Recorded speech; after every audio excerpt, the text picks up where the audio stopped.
How you doing, and welcome to my channel, or welcome back to my channel, whichever it may be. As you can see today, I'm having a look at the classic brown and tan Wolverine from Hot Toys, from the Deadpool and Wolverine movie, MMS 831. On the front there we have an image of the brown and tan Wolverine, Hugh Jackman. The figure itself, it seems, but there is a filter over it to make it look a bit more kind of comic bookish. I'm not sure how to explain it, but there is kind of a filter over it. It's not just a plain picture of the figure itself, and you can kind of tell it's the figure itself because he's got no traps, which we'll get into a bit later on. On the side we have classic brown and tan Wolverine, and on the back the usual warnings about Hot Toys and information about Hot Toys. And while I slip off this cover, please consider hitting the subscribe button. On the back here you can see we have the logo from the movie, and then below that we have an image of the figure itself and Wolverine just below that. So moving on, let's have a look at the figure. Let's have a quick pan of the figure, I suppose, before we get into the accessories. And here we are for a quick pan of the classic brown and tan suit Wolverine, worn by Hugh Jackman in the montage scene in Deadpool and Wolverine. And just a quick backstory of it. It first appeared in 1980 by artist John Byrne in Uncanny X-Men number 139. And John Byrne redesigned the suit from the original blue and yellow, or yellow and blue, because he felt the yellow and blue was a bit too bright for such a stealthy feral character like Wolverine. So he redesigned it to be more fitting what he felt the character should wear for his stealth and his ferocity and his rage. And the costume was first appeared it was the first costume to appear with no sleeves. Before that he had the yellow sleeves, so it was the first costume to appear with no sleeves. And this suit remained his primary look throughout most of the 80s and into the early 90s. And then it had a resurgence because of the live action appearance in the movie Deadpool and Wolverine. And apparently it cost $100,000 to make the suit for 10 seconds of screen time. Yes, $100,000 for the prototypes and sourcing materials and R&D to make the suit for 10 seconds of screen time. That's just crazy. And I wonder, will we see the brown and tan suit again because it cost so much to develop and construct the suit? So there we are for just a quick backstory, I suppose, on the suit. So moving on, let's get into the accessories. So here we are for all of the accessories and attachments that come with brown and tan Wolverine. And I'll just start off by grabbing this head sculpt, which I'm not entirely sure what all the fuss is about. I kind of like this sculpt. I like the expression. It captures that moment in the movie, in that montage scene. It's pretty spot on. We'll have a look at it in a bit more detail a bit later on, and we'll do a comparison with the yellow and blue suit head sculpt as well.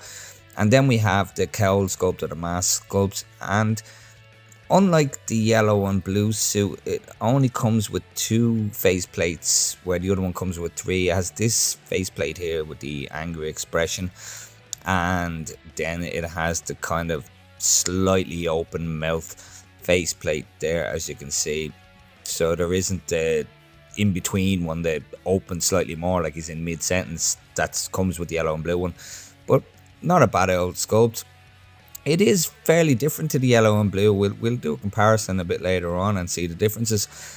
And then we have hands, 7 hands, 2 aggressive kind of gesturing, open palm gesturing hand, 2 more relaxed or less aggressive open palm gestures, 2 closed fists. And then we have this one here with the one with the reflection of the Hulk in it there, as you can see there, which is, I don't think anybody expected to get these claws with the reflection of the Hulk in them, and they are nicely printed and a great little addition from Hot Toys.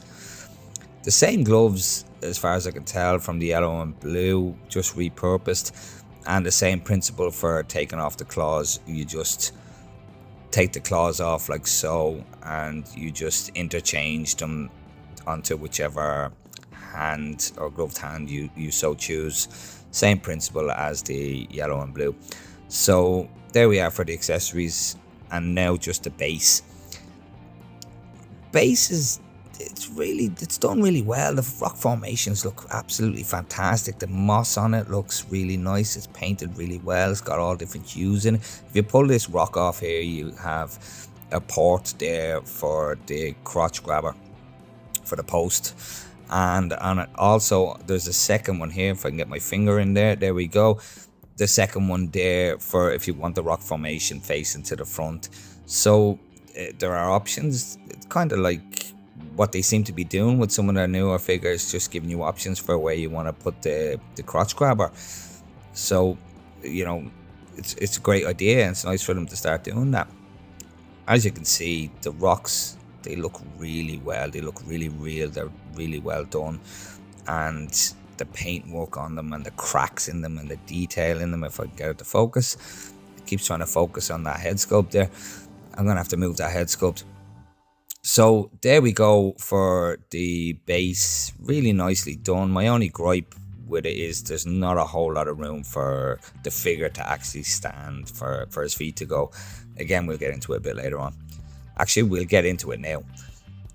Here we are with the base, and not enough room for him. Look how small that base is for him. It's very small, and there's not a whole lot of room for him to put his feet without it interfering with the base. He's not stable there at all. As much as he is freestanding there, he's not stable at all. And no matter what way you put it, you don't have a whole lot of room for him to put his feet. I'm gonna have to bend his legs there and put one of his feet up on the rock formation maybe, which again isn't stable. He nearly fell there. He isn't stable. Again, he'll stand up freely. He's standing freely, as you can see there, but I absolutely wouldn't trust it. You need the crotch grabber. There's no flat surface to put his feet. If they'd just made it a little bit bigger, you can see there how small it is. It is really small, and it would have been ideal if they'd just made it a little bit bigger. So the crotch grabber is absolutely essential for keeping this guy on the base. Like I said, this nearly fell again. There's no flat surface for him to put his feet, so you do have to work around that, you know, and use the crotch grabber if you want to use the base, which is a bit unfortunate. So here we have the classic brown and tan Wolverine, pretty much straight up as he comes out of the box. And starting off in my usual form, we'll work our way up from the bottom. And as you can see here, just like the yellow and blue suit, they are one entire mold. There's no split boot design, which I'm absolutely thankful and delighted about. I'm not a big fan of the split boot. You can see that there is still a bit of articulation, and not as much as there would be if it was a split boot, but it still does the job, and it is a fantastic compromise. And just looking at the design of the boot and the details in them, you can see that they have this fine black pinstripe, I suppose you'd call it, running through them, and they are fully speckled. They're not entirely clean. I'm not sure if the camera's picking up on that, but the boots are completely speckled in with this sandy effect on them, or muddy effect on them. The black bits are completely speckled. There's no clean bits on the black at all, and there's a nice leather grain effect to the black parts as well. There's a grain effect to them, and the texture on the boots as well, they are textured. There's no smoothness to them. They're fully textured. I have a little bit of a gripe with the pointed bits here that come up at the sides, just not being stuck to his legs or flush enough to his legs, in my opinion. I'm not sure how accurate that is like that. I would just like to have seen them it stuck to the top of the leg there, or just below the knee, just to have, I suppose, a bit more aerodynamic or flushness to them. It's not the end of the world. Again, I'm not sure how accurate they are to be not against the leg. I just would have thought they would have been against the leg. The sole of them there, the sides of the sole, have a nice little bit of detail on them, nice design and a bit of speckling on them. And then we have a molded grip on the bottom of them, which does the job, looks the part. And I'm not sure, but they might be identical to the yellow and blue. And then we have his knee pads, just moving up to his knee pads, and they are harder plastic than anything else on the suit. It's quite a contrast compared to the suit and the soft plastic / rubber boots. They are textured. There's a nice texture to them, and it's deep. They are glued on. They're not velcroed on. They're glued on. I think Hot Toys seem to be getting away from the velcro. It seems to be weathered.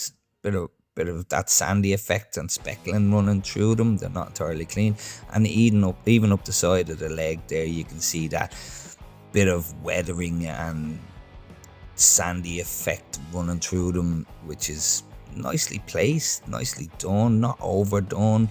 There's a speckling all running up his leg and up into his pockets, and a fake zip printed on there as well. It looks real enough. It's nice and shiny. It's not functioning. It's not real. It's just printed on, but it does the job. It looks the part. And the same with the pockets. The pockets are just printed on and non-functioning, but again, they look the part and do the job.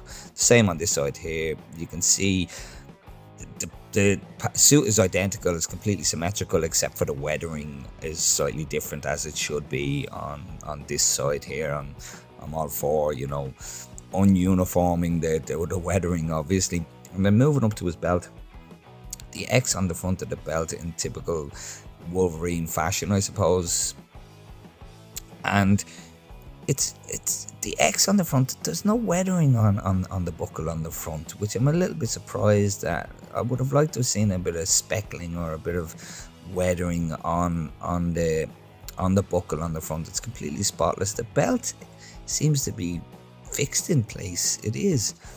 It must be glued in under there. It's not something that can be moved around, which I'm surprised at, to be honest.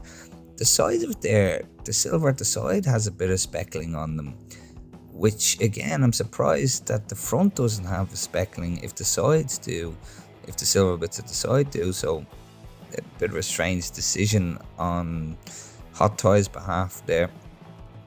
And then moving to the chest piece, and you can see the different tones in the brown sections of the suit, where the abs and the chest area, all these lines here do have a bit of airbrushing on them, just with a deeper brown, just to give a bit of a different tone and a bit of a contrast, which really works, really does the job. And there's more weathering around the, I keep saying tan, but everybody says tan, but this is more of a mustard, and so I'm in two minds as to be calling it the tan or the mustard, but it is called the brown and tan, so I'm going to stick with tan. But you can see the weathering running all through it, and where you would be sweating, I suppose, underneath there has gotten a bit dirty and grimy, and really looks the part. It has this worn, weathered effect to it. Really looks well. And same on the back, the same principle on the back. There's different tones in the brown, as you can see there.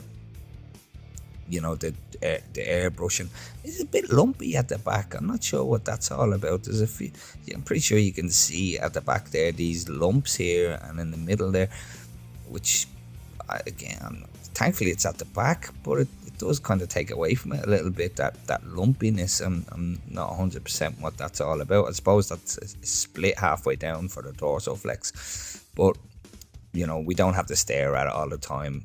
The chest piece is spot on as well, as large as it looks, just having a look at it from the side there. Some people might say it's a bit over exaggerated or overdone, but I'm pretty sure that's pretty spot on, and in hand it looks the part, and that is pretty solid there. There's no padding or anything in there. That is the fully sculpted chest under there, so no complaints, and looks the part as far as I'm concerned. Then we have his shoulder pads, where a lot of people are giving out about the shape of them and the inaccuracy of them, and the lack of traps on them as well. And I 100% agree. His traps are non-existent, and that is a bit of an issue. Once you've seen it, you can't unsee it, the lack of traps. Having a look at the neck piece there, if I can get the head off. The neck piece is a different colour to the uniform. It's a little bit darker. I'm not sure how accurate that is, to have the neck piece that much darker. It's closer to the tone of the shoulder pads maybe, but maybe at second glance it is supposed to be like that. It just is that little bit darker. As I said, there's no traps, and because there's no traps, I'm sure you can see there where the uniform, it kind of sinks into the neck gap, as you can see there, and it doesn't look great. It all just sinks in. It just takes away from that realism, having it sinking into those gaps. So it's a little bit unsightly and a little bit unfortunate that they didn't give him some traps to pull everything up. But with that said, if they gave him traps, he'd have no neck essentially, because he almost has no neck there with that sculpt on there, with the collar of the suit being so high. And I think they've compensated for no traps by making a smaller neck peg than on the yellow suit, and we'll get into that a bit later on. But they could have just put some traps in there and made that neck a little bit longer, but I'm not sure how that would have affected the proportions of the figure. The shoulder pads, if I can get them to focus, are textured as well. There's a nice texture to them, and they are as kind of a soft plastic. They're not as soft as the boots or anything like that, but they are a soft plastic as well. And as for the arms are quite pale. I didn't expect them to be so pale. They seem to be the same arms as the yellow and brown suit Wolverine. We'll have a look at them a bit later on. Just tone down the light there just to see the details in the arms. And I'm going to take this head sculpt off as well. It just camera keeps trying to focus on the head sculpt. So I'm not sure if the camera is picking up on this or not, but unfortunately I can see the seam line running down the outside of the arm there, and it is a common complaint to be able to see that seam line, and it's a little bit more imposing than on the deluxe yellow and blue suit Wolverine, which is a little bit of a bummer. Again, just like the other figure, the yellow and blue, it's not as noticeable on the right arm as it is on the left, and I'm not sure whether that's to do with the casting or the mold that they're using, but it's the same thing. It's more noticeable on the left than it is on the right. The hairs on the arms on this one seem to be more defined and more easier to see on this one than they are on the other one, and they look really realistic and they look really good. And the texture on the skin on that silicone arms is second to none. It's really done well, and the vein work is sculpted really well as well. Again, pretty sure that the identical arms and the veins are identical to the yellow and blue suit. Again, we'll have a comparison a bit later on. We'll have a look at that, but I'm pretty sure they are the same arms. Yes, they're definitely not the same colour though. Again, we'll have a look later on, but I'm pretty sure they're paler than the yellow and blue.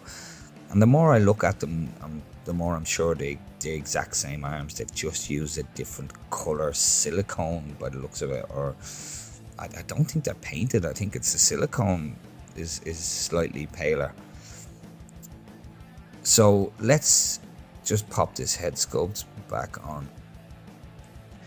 So here we are for the cowled head sculpt. As I pointed out earlier on, the suit does sink into the neck joint, where the neck joint is separate from the body, as you can see. Not a big fan of it. It does take away from that realism, and it is solely down to the fact that he pretty much has no traps to lift, to build up that area there, to stop that from sinking in. So it's not ideal. It doesn't look great. I'm not sure again how accurate it is, but his neck looks a little bit short. I think it's to do with the collar being up so high, maybe. I'm not sure, but it just makes his neck look a little bit short. From the side, it doesn't really look so bad, but just looking head on, it just looks like the neck is just a couple of millimeters too short. Maybe it's my eyes playing tricks on me, I don't know. But this sinking into the gap there in the neck isn't ideal. It's not great. It's something similar happened with my T1000 figure. The neck gap, the shirt he's wearing, the police uniform shirt, was sinking into the gap in the neck. So it's similar to that. It's an issue. As for the sculpt itself, the details look great. The beard is sculpted really well. It's painted really well. you can see he has his teeth just slightly showing there. He might be in mid-sentence, kind of looks, but it really looks well to show that teeth. And in the scene in that movie, as most people know, in that montage scene, he wasn't wearing the cowl, he was unmasked. So it's fantastic of Hot Toys to put the cowl sculpt in, just to give people the options to make him look more comic book accurate. They didn't have to do that. It is based on that scene in the movie. It is an MMS, and he didn't have the mask on. So kudos to Hot Toys for giving people the options of the cowl sculpt. And it is different. It's not like a reuse of the yellow and blue one. So it's great to, you know, to have it, the option of the comic book look to him, but it's definitely not the same cowl. So it's not just a reuse.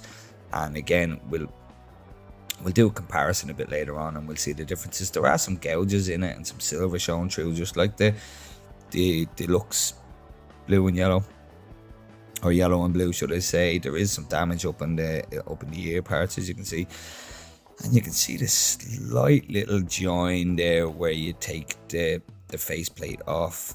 It's not the end of the world.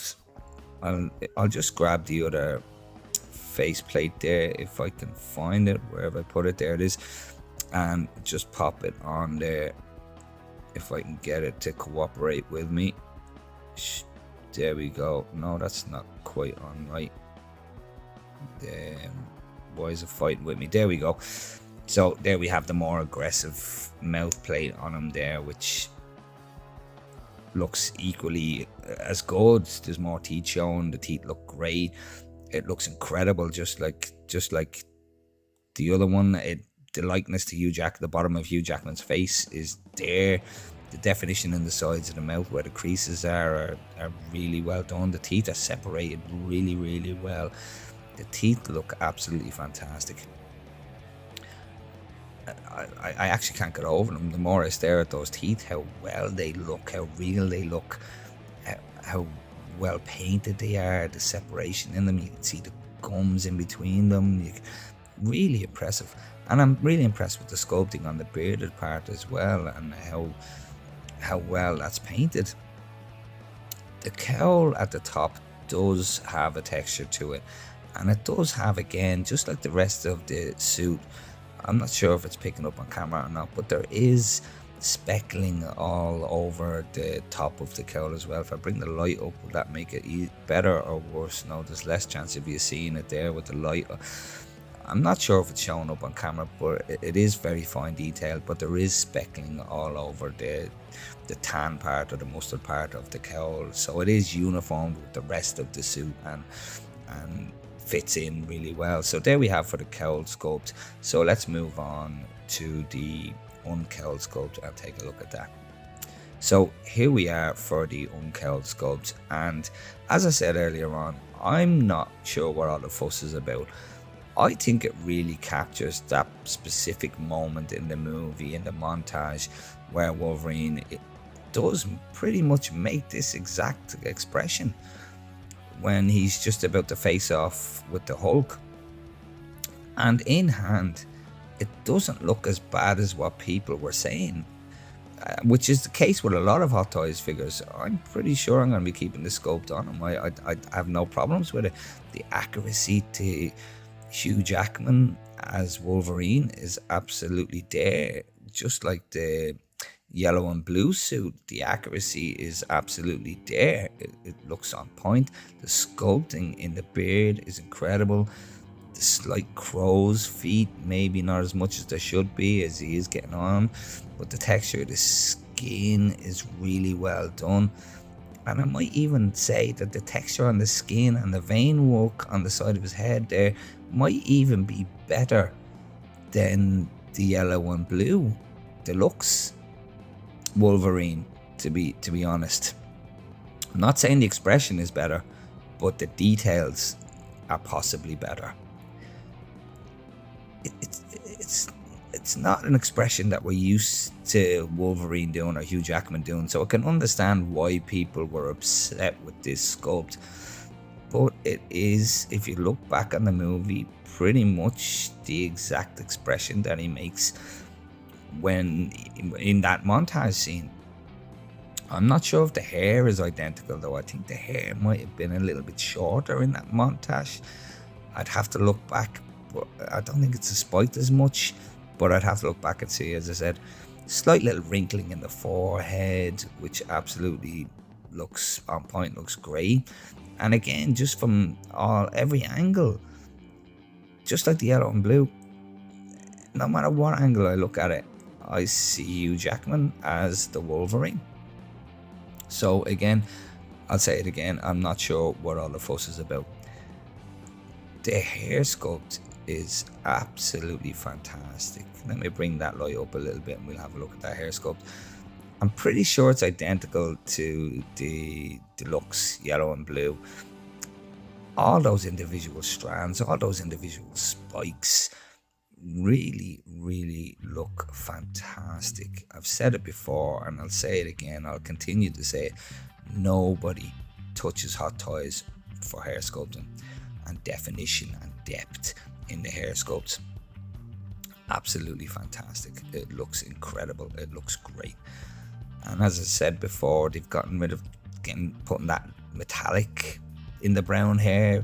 It looked well when the light hit it, but it was very metallic-y, and they've kind of gotten away from that, or refined it and toned it down a little bit, and it looks better.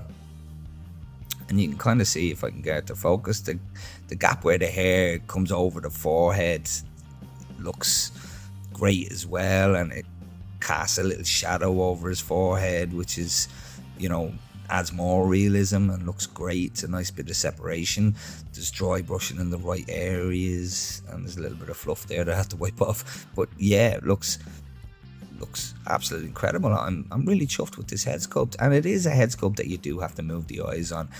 If you move those eyes up a little bit, I've moved them up a slight little bit, maybe not as much as I should. Probably move them up just a tiny little bit more, and you drop his head, and it just looks more like that scene where the head is dropped but he's looking up. And I do think this head sculpt is still a worthy head sculpt to display display on yourself. Again, I'll say it again, I'm not sure what the fuss is all about. I think it's a great head sculpt and it looks just like it did in the movie. So moving on, we will take a look at the differences in the yellow and blue cowl and the brown and tan. You can see they are two very, very different sculpts, two very, very different masks indeed. There's similarities, but they are not the same sculpt whatsoever. I think the ears are pointier. As you can see, they go up into more of a point on the yellow and blue, and the design around the cheeks is much different. The design on the top of it is very different. It's a completely different sculpt. So again, kudos to Hot Toys for adding this sculpt that they didn't have to add, and to give us options for posing the figure. It's absolutely fantastic that they have done that kind of thing. And just something else I want to point out real quickly as well is the height difference between the two of them. You can see there that the brown and tan is ever so slightly shorter than the peanut or the yellow and blue, which I put down to the neck peg length. The neck peg length on the brown and tan is slightly shorter, which is unfortunate, and I think they've deliberately done that to account for the lack of traps. They've made a shorter neck to account for that lack of traps. And if you just take a look here, you can see that I've very crudely put them on a piece of cardboard here, just to see that the yellow and blue suit neck peg is a few millimeters longer, which makes all the difference. Now, I can understand why it's longer, because he has that plastic armor over his shoulders that creates traps. But take from it what you like. I think they should have put traps on the brown and tan and made him, look more beefier. I've just kind of swapped over the neck peg there. The yellow neck peg is on the brown and tan figure there, just to show you how it would have looked with that slightly longer neck. you can decide whether you think the neck is too long or not, you know. I'm not sure. I still haven't made my mind up. I think it might be too short on the one on the left there, and it might be a little bit too long on the one on the right. So it's kind of, you know, user discretion, I suppose. But looking at the two of them there with the head sculpts on, with the uncowled head sculpts, and they are identical in height. They're exactly the same height. So it is absolutely down to the neck peg, you know, for the cowled suit. And as I suspected, the arms are identical. There's no reason why they wouldn't reuse the arms. But I'm pretty sure you can tell on camera there that the yellow and blue suit arms are a different tone. They're like a more pinkish hint of them or something than the brown and tan. Brown and tan seem to be much or slightly paler, and the hair on the arms of the brown and tan seem to be more defined, and it's a lot easier to see the hair because of the contrast between the paler skin tone and the darker hair. But apart from that, they are the same arms. You can see the veins up them are identical, the same on this arm here. If I can get this arm just rotated out just a little bit, they are the identical vein work and the, you know, the identical arm. It's just the color tone is slightly different and slightly paler. For whatever reason, they molded the brown and tan ones a little bit paler, but other than that, they are the absolutely identical arms.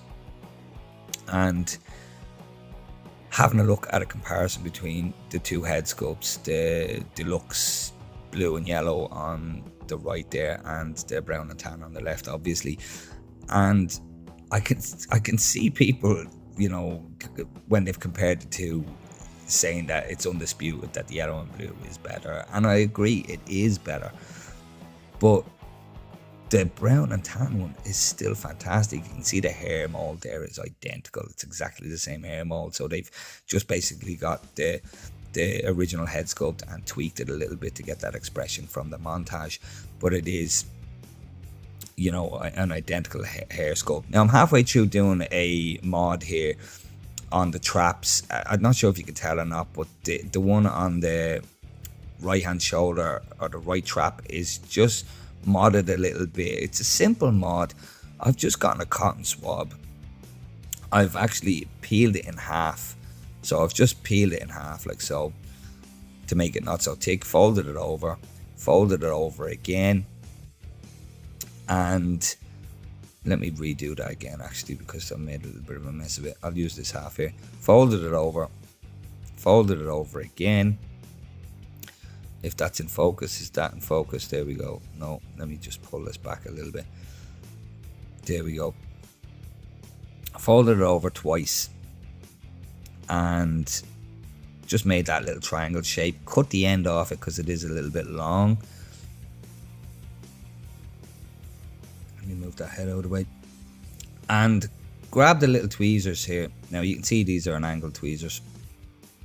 And just lift the collar up as best I can and just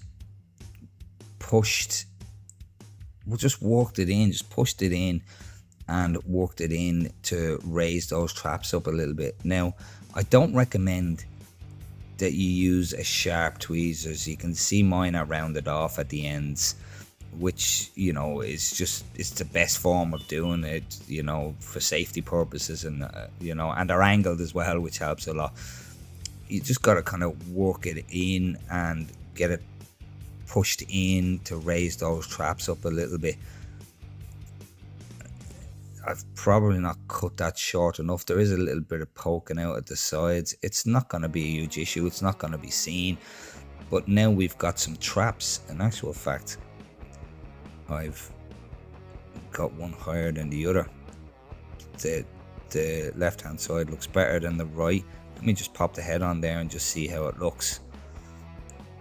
Is that, there we go. Now you can't see any of that cotton swab, you know. Yeah, the one side looks better than the other, so I am gonna futz about with it and go again on the right hand side just to get it looking a bit better.